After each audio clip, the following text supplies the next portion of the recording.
ঠিক কিনা? নবীজি হাদিসের মধ্যে বলেছেন, ইন্নাল্লাহা ইয়ারফা'ু বিহাদাল কিতাবি আকওয়ামান ওয়া ইয়াদা'ু বিহি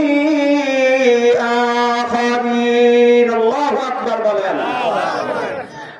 আমার আল্লাহর নবী বিশ্ব নবী রাহমাতুল লিল আলামিন বলেন, ও আমার উম্মত, দুনিয়ার মধ্যে মহান আল্লাহ একদল মানুষের সম্মানকে বাড়া দেয় কোরআনের মাধ্যমে, আরেকদল মানুষকে আল্লাহ অপমান অপদস্থ করে।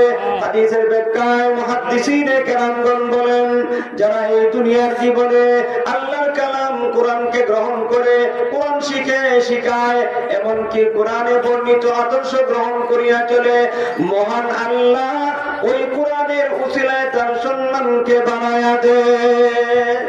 জোরে বলেন না সুবহানাল্লাহ।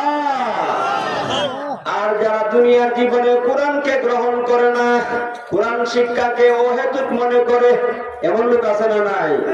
কোরআন শিক্ষাকে প্রয়োজন মনে করে না, কোরআন শিক্ষায় শিক্ষিত আলেমদেরকে বলা হয় না, আলেমদেরকে মনে করে সমাজের বোঝা, দেশের বোঝা, এদেরকে তাচ্ছিল্য করে তুচ্ছ ভাবে। ঠিক কিনা বলেন?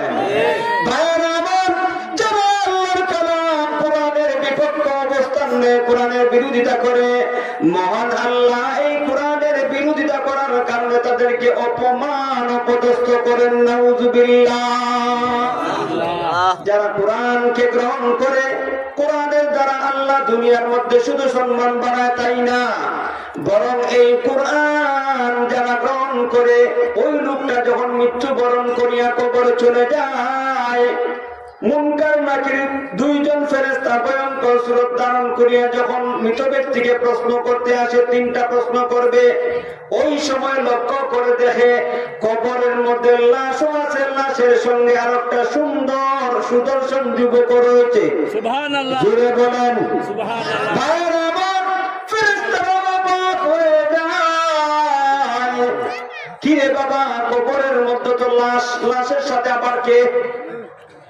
ওই সুদর্শন যুবককে লাশের কাছ থেকে দূরে সরায় দিতে চায়। ফেরেশতারা ওই মৃত ব্যক্তিকে নিরালায় প্রশ্ন করতে চায়। তখন এই সুদর্শন যুবক ফেরেশতাদেরকে সম্বোধন করিয়া বলে, ওরে আল্লাহর ফেরেশতারা,